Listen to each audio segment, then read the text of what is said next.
বৌদি বলল, কি রে, কি করছিস? বলতো, কিছু কি অসুবিধা হচ্ছে? আমি বললাম, তুমি আমার জন্য আজ যা করলে তা আমার সারা জীবন মনে থাকবে। হ্যালো বন্ধুরা, তোমাদের জন্য আজ আরও একটি নতুন ভিডিও নিয়ে হাজির হলাম। আজকের ভিডিও পুরো দেখলে বীর্য মাথায় উঠে যাবে। আজকে আমি বলব স্যারের বউ মানে আমার বৌদির সাথে ঘটে যাওয়া গোপন কাহিনী। চলুন ভিডিওটি শুরু করা যাক। আমি অভিষেক।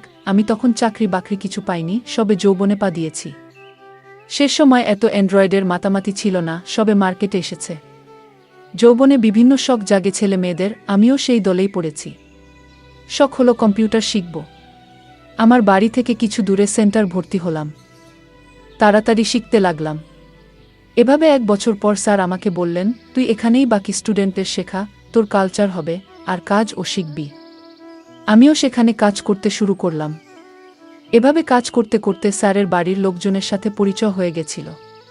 ওরা বাড়িতে দুজন, স্যার ও তার স্ত্রী, নতুন বিয়ে হয়েছে। বাচ্চা কাচ্চা হয়নি, দুজনের সুখের সংসার। এভাবে ওদের সাথে বেশ বন্ধুত্বপূর্ণ সম্পর্ক গড়ে উঠল।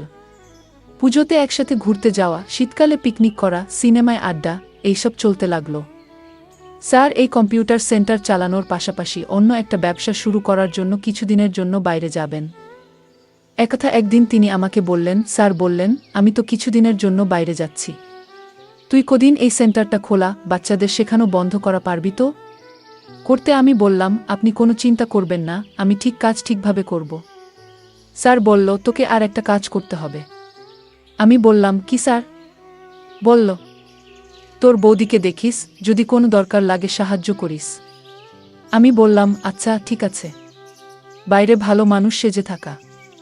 আমি তো হাতে চাঁদ পেলাম। মনে মনে শয়তানি হাসি হেসে আমি নিজেকে বললাম, এতদিনে সুযোগ পেলাম।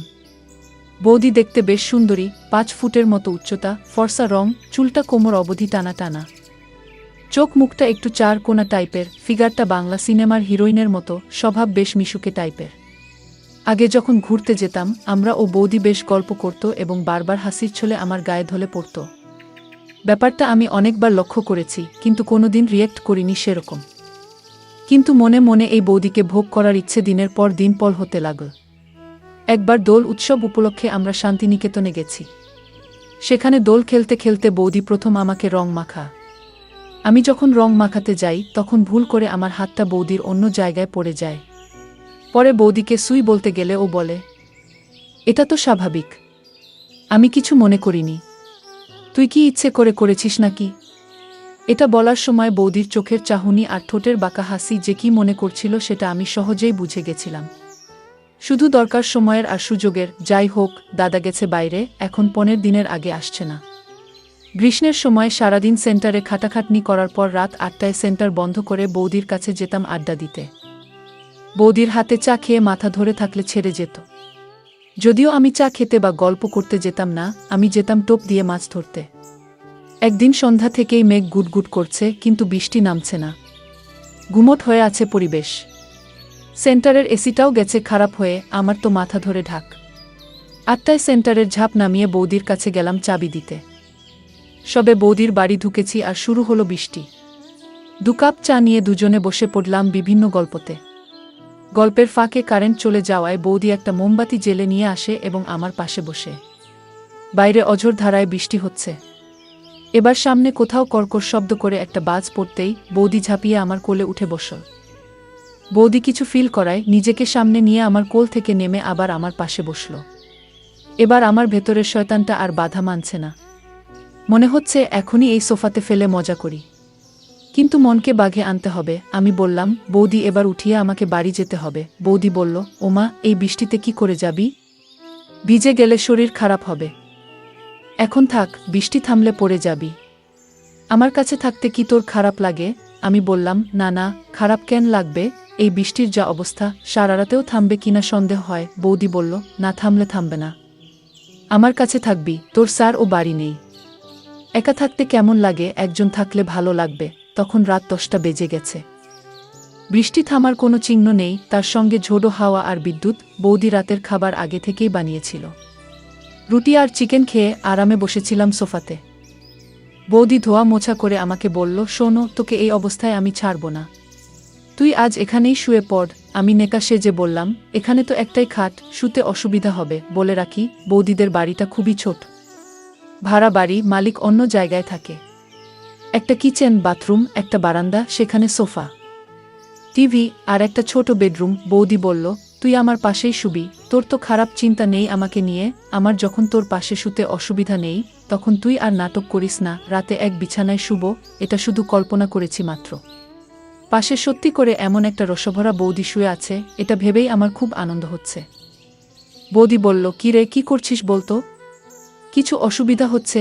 আমি বললাম, তুমি আমার জন্য আজ যা করলে তা আমার সারা জীবন মনে থাকবে। বৌদি বলল, ধুর পাগল ছেলে, ওসব বাদ দে, এখন ঘুমিয়ে পড়। শুয়ে পড়লাম, কিন্তু কিছুতেই ঘুম আসছে না। আমি বললাম, বৌদি, একটা সত্যি কথা বলতে কি, তোমাকে আজ অনেক সুন্দর লাগছে। বৌদি বলল, আজ কেন? আগে বুঝি আমাকে সুন্দর লাগতো না? আমি বললাম, তা না, আজ একটু বেশি সুন্দর লাগছে তোমাকে। বৌদি বলল, যাও, আর পাকামো করতে হবে না, এখন ঘুমাও। আমার মাথায় খারাপ চিন্তা তখন ঘুরে বেড়াচ্ছে, কিন্তু আমি বৌদিকে বলতে পারছি না। এইসব ভাবতে ভাবতে কখন যে ঘুমিয়ে পড়েছি আমি জানি না।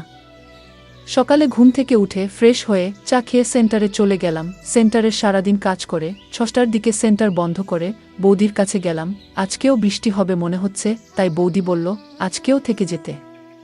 আমিও থেকে গেলাম। মনে মনে ভাবছি, আজকে যে করে হোক বৌদিকে পেতে হবে, কেননা কালকে স্যার চলে আসবে, আর স্যার এলে আমি আর পাবো না। আমরা খাওয়া দাওয়া করে শুয়ে পড়লাম। আমি এবার বুকের সাহস নিয়ে বৌদিকে আমার মনের কথা বললাম। বৌদি বলল, তোমার কি মাথা খারাপ হয়েছে নাকি? তুমি জানো তুমি এসব কি বলতেছ? তাছাড়া আমি তোমাকে ভাইয়ের মতো দেখি। বৌদি বলল, এসব ঠিক না, আর আমি তোমাকে কোনোদিন ওরকম চোখে দেখিনি। আর কেউ জানলে আমার তো সর্বনাশ হয়ে যাবে, আমার ঘর সংসার সব শেষ হয়ে যাবে। আমি বললাম, তোমার কি মাথা খারাপ নাকি? আমি কেন কাউকে বলতে যাবে সব? কেউ জানতে পারবে না। তারপর আমার জেদের কাছে বৌদিকে হার মানতে হলো। অবশেষে বৌদি রাজি হলো। আজ আমি আমার এতদিনের চাহিদা মিটাচ্ছি। আমার যে কি আনন্দ হচ্ছে বলে বোঝাতে পারবো না। বৌদিকে দেখে মনে হলো বৌদিও খুব মজা পাচ্ছে। আমরা আনন্দের সাথে খারাপ কাজ করে চলেছি। কিছুক্ষণ পর বৌদি আবার জিজ্ঞেস করে, আচ্ছা, আমরা যা করছি তা কি ঠিক? আমি বললাম, তুমি এত ভেবো না তো, এখন শুধু মজা নাও। কিছুক্ষণ পর আমি আমার কাজ ছেড়ে বাথরুমে চলে গেলাম। বাথরুম থেকে ফ্রেশ হয়ে আবার রুমে ফিরে এলাম। বৌদিও ফ্রেশ হয়ে এলো। তারপর আমরা দুজন ঘুমিয়ে পড়লাম। পরের দিন স্যার বাড়ি ফিরে এলো। তারপর থেকে আমি সুযোগের অপেক্ষায় থাকতাম। যখন স্যার বাড়িতে থাকতো না, আমি আর বৌদি মজা করতাম। এইভাবে আজও পর্যন্ত আমাদের সম্পর্ক চলতে আছে। আজও পর্যন্ত কেউ জানতে পারেনি। আর হ্যাঁ, তোমরা যেন কাউকে বলো না। যাই হোক, আজকের ভিডিও এই পর্যন্ত, এবং কালকে ভিডিওতে শিক্ষিকা ও ছাত্র এর এক নতুন গল্প তোমাদের সামনে তুলে ধরব। যদি আমাদের ভিডিওগুলি ভালো লাগে তাহলে লাইক, কমেন্ট এবং শেয়ার করুন। আর সবার আগে ভিডিও পেতে আমাদের চ্যানেলটাকে সাবস্ক্রাইব করুন এবং পাশে আসা বেল আইকনটি বাজিয়ে দিন।